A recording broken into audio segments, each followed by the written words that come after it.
working towards the Octarine core. Not a build that Purge or myself have seen on Tidehunter, but a very interesting idea to lower all these cooldowns. And he was doing much better before, which was part of the reason that it seems like such a terrible item now. You're like, why would you build that? It costs like 6,000 gold on a Tidehunter. You could have just gotten Refresher. Well, I mean, you can disassemble the Arcane Boots. That part's pretty cool, but you don't really have the mana to do Mechanism and Refresh, because Mech is a huge percentage of your mana pool. So he was doing very well before. VP was winning their team fights, but just a couple clutch snowballs coming from ROTK, and eHome's in a big advantage now. Yeah, and they were trying to set something up in the bottom lane here with G hiding in the tree line, but the Ice Blast will fall a little bit short. Also, another big item pickup for eHome here. Lanham picks the Pipe of Insight. Finally gets it completed, so now more magic resistance, and they have something to deal with the Ice Blast from this Ancient Apparition, who's still no progression towards an Aghanims. Hanging on to the gem for now, but that damage is really not scaling so well here, Purge. I don't even know if that's that big of a deal, though, because they all have BKBs at this point. Their cores do, at least. Ah, true. Lina and Razor, like, the Pipe was something we theorycrafted at the start. Like, wow, Pipe is really needed this game, but as it's going now, their disables are weak. They're basically reliant on a Ravage on 5 heroes to really guarantee the kill. Mm-hmm. And you can BKB that most of the time. These top-tier players are going to see the blink coming. He'll blink in, they're going to pop their BKBs, and at most you'll stun 3 heroes. But you need to get all of them and get the follow-up damage for them to have a fighting chance in this game if they don't have the chain stuns. And they don't. They don't even have a blink on Rubik. He's just got a cloak. Yeah, they've also got a Shiva's now on Yang's Razor, so more item progression on that front. 1,500 gold on the Tidehunter. Still a little ways off that Octarine core. Looking for other items here, and not much has progressed except now a Blink Dagger on Lina. Can't forget about that Refresher that she's picked up. I'm not even sure if it's been shown to VP yet. Well, now it has, yeah. if it wasn't. I think she'd been farming a Creep Wave a couple times. No, but we'll have to deal with double Laguna. I like this build a lot, actually. It's very common on Quap as well. You go Ags Refresher to get the double ult. Maybe a bit too mana expensive on Queen of Pain, but on Lina, especially if you have an Ags, man, that's double pure damage. You can do almost 2,000 pure damage to any hero. Yeah. Any hero that he gets within range on, he can just be like, pew pew, and then they die. Yeah, definitely. eHome, they're poking here. They want to take a fight, but they just can't find the right angle to make it happen, and they're still scared to charge up the high ground. Lina just used her Refresher. What? Oh, my. He swapped his treads positioning, and he was trying to tread switch. Oh, my. That's a mistake. Well, at least VP didn't see it. I guess that's the one silver lining there, but that's like he has 5,000 less net worth just now. Yeah. That is such an incredible mistake. Now he can only pew once. Yep. Well, he's going to be in the side lane here. Initiation comes out onto ROTK. He'll BKB straight away. I like that. That's good. Phobos in the front lines. Both teams slow rolling this. Snowball in. Really just poking here. Both sides totally afraid to commit. That was really well done by VP there. They got to get the mind games in them. Make them doubt popping their BKB. Because now RTK wasted his. He's going to get hit by the Ravage next one. Unless he snowballs it or blink dodges it. Well, it's already happened in one fight with a super sick snowball to dodge the Sonic Wave after a nice Ravage. Maybe he can do it again here, Purge. With that said as well, also mech being used on VP, so less heal coming for them if the team fight happens. But I think they're just going to delay this. I don't think eHome's entirely upset because he did refresh accidentally. Yeah.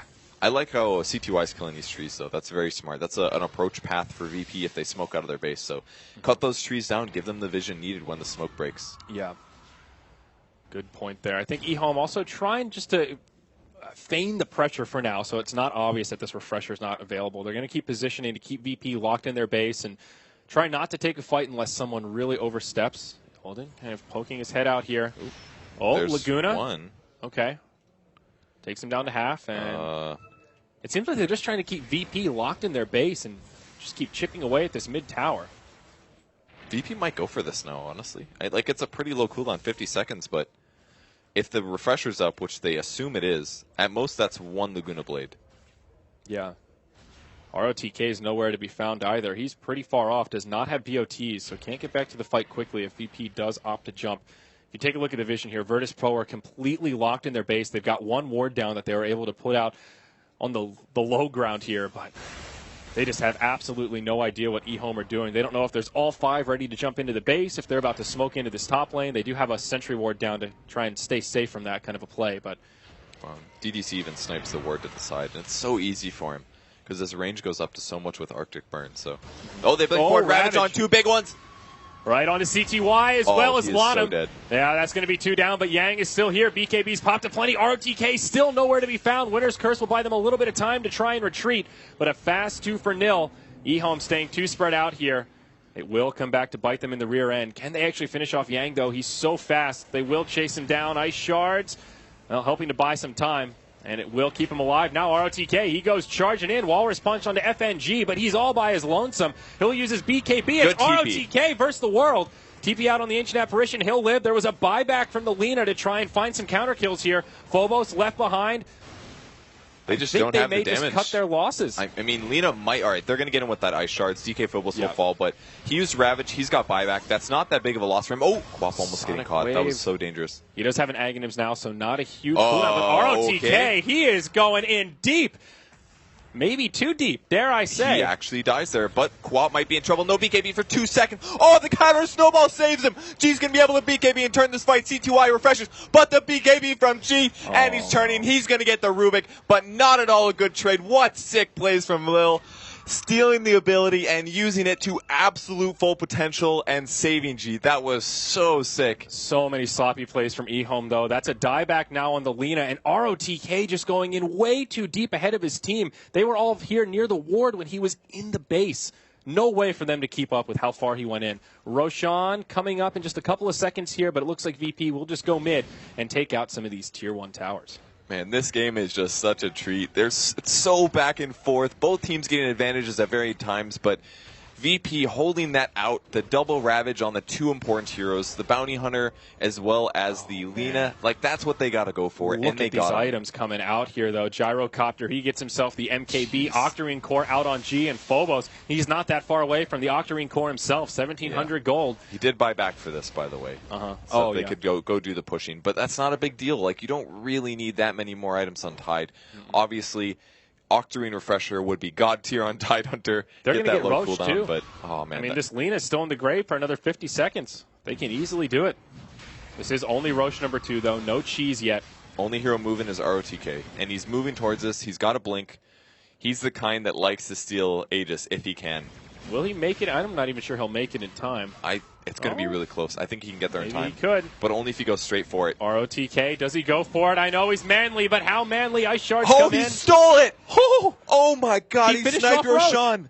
That bastard. Oh my god, that was this sick. Snaky devil right here. I can't believe that actually worked. That's incredible. 280 shard damage. And Roshan has like 80% spell resistance. It's actually so unlikely that he would be able to do that. He just guaranteed his team. That is a 2,000 gold swing that he just prevented. Just look at this gold graph. It was a 20k gold lead for eHome, back down to 10, and it'll bump up a little bit more once it updates for the Roche. But just speaking to how back and forth this game has been. I can't believe he did that. I don't even want to go on with this game, dude. That was so much gold. That's 1,000 gold spread across VP. That now goes to eHome. That's a 2k gold swing. That's equivalent to like 4 kills. That's like 2 or 3 incredible. Kills. He made it look so easy, too, as if he knew the exact timing, just strolled in, casual Ice Shards. Yeah, no problem. Easy 1,000 gold, boys. What's up? What a player. Now, smoke from eHome in the mid lane. They may bump into VP here. Phobos on the high ground. Does have a Ravage ready and waiting. They don't have the Aegis, though. And they're doing the same thing. DK Phobos in the front, looking to break the smoke. But they're wrapping around the side. Little's actually not going to spot this, but he also has a Blink Dagger. They're putting their mobile heroes on the outside. Observer. Oh, they smoked themselves. All right, they're both smoked up here. Neither have been revealed yet. And eHome saw that. They put the Observer Ward down the smoke cap, and now they're coming from the back. This is really bad for VP, especially if AA dies first. They need to get the Ice Blast off if possible. But the they Radiant Smoke is about to expire, and it has. The creeps mid will expose this, and it looks like both sides. And now VP gets a turnaround. I mean, VP's still happy to go for this. We'll see if they actually do, though. They're may be the Razor. A little bit cautious here. Here we go. Ravage just started off, connects on 2. Follow-up Sonic Wave. As well as the call down. Yang goes down first. ROTK with the BKB on. Could be in some trouble next. CTY on the back foot. Stolen Laguna comes out to take him down low. G wants to pursue, but can't get the kill. It's just a 1-0 to get things started. The missile's still following him, but he's got a Yule Scepter, so he should be fine. We even have DDC running over the cliff. He's got a Blink Dagger. Not bad. The snowball almost saved mana. It just gave me flashbacks to that one fight where the snowball absolutely saved the core hero. He used BKB, 5 seconds on Razor, and he's not that tanky. He needs more raw HP. He's got all this armor. He's got a BKB, but he's just dying to burst damage. Now all of a sudden it's the other way. The Octarine Core comes out for the Tidehunter. There are no buybacks available for eHome. They need to be so cautious here. They'll have to fight without their Razor for the next 30 seconds. They do have a glyph to try and reset and hold the barracks here. Laguna comes out. They chunk the gyrocopter. Well played by CTY, and that'll be enough to repel Virtus Pro, at least for now. ROTK doing ROTK things. He wants to go in. He doesn't blink. He just snowballs forward to try and buy some time. His team desperately trying to catch up. Oh, Lil's in trouble. He's got a blink in one. Blink, blink. Oh, he gets hit. He's dead now. LSA will connect. Walrus punch as well. Down he goes. FNG in a little far forward here. Oh, Sonic Wave from G connects on two. FNG low, but the mech buys him some time. Snowball to reset once more. All across right into Phobos. That'll finish off Lena as well as the winner Wyvern. Now, ROTK left behind. There's a gem on the ground, but he's in a lot of trouble. This Radiant team crumbling before our eyes here. This he land out now because they got the gem, and he's going to die as well. Buybacks aplenty coming from both sides. 2 from VP as well as 2 from eHome. They want to push the advantage here. They can't outplay them here. It's just a Razor. AI Splash comes through. It's going to miss the mark, but they're still chasing. Gem on the ground. There's the Gush on top of Razor. I don't think they're going to get this kill. They actually go for it. There's the call down. Flat Cannon. Creeps are dead. Rocket Barrage now. He's at half HP. Pops the BKB. G goes in. He's got his ultimate. He can also lifesteal from the Octarine Core if he does want to plop his ult down. Now the barracks. There is a glyph here. eHome will hold it for now. Lena will be in the grave for 50 seconds. No buyback available. Coming off cooldown right around the time she'll respawn. Now the glyph gets used. G trying to zone them out while his teammate goes to work on the barracks.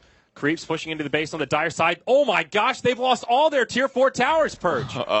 Their throne's exposed, and it's been taking damage. We're top-tier observers, guys. Oh, man. Illidan in trouble. Taking a bunch of damage here, getting damage to AI Splash going to possibly turn things, though. It hits on the Razor. Might drop an ultimate. No, 5-second cooldown. There's the Ravage actually catching 2. He's getting low. Razor at 700. Here comes the Quap. She's going to ult this. Pops BKB just in time. Will it be a dead Razor? He does end up going down. Great initiation from DK Phobos.